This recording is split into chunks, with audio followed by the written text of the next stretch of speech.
American Dream Machines. Everybody wants a piece of the American dream. American Dream Machines is rock and roll and beautiful cars.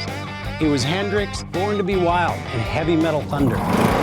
These were the designs of Harley Earl, a masterpiece grille. These are the cars that people dreamed about in the 50s, and they still dream about them today. True works of art on four wheels. Welcome to Car Heaven.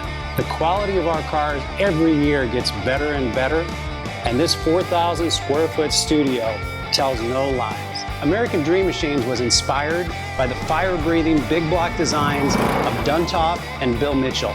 These were the baddest cars in 1967.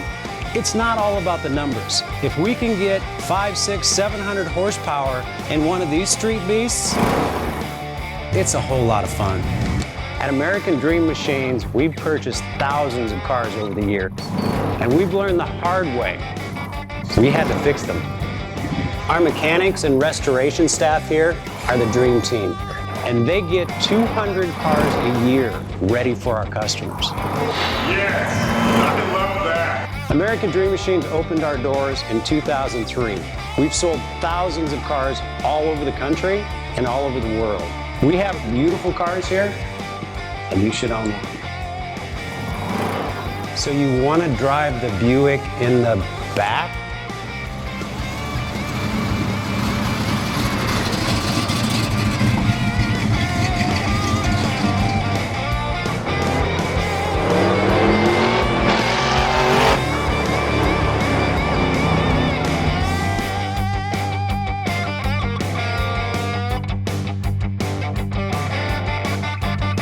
Just living the dream.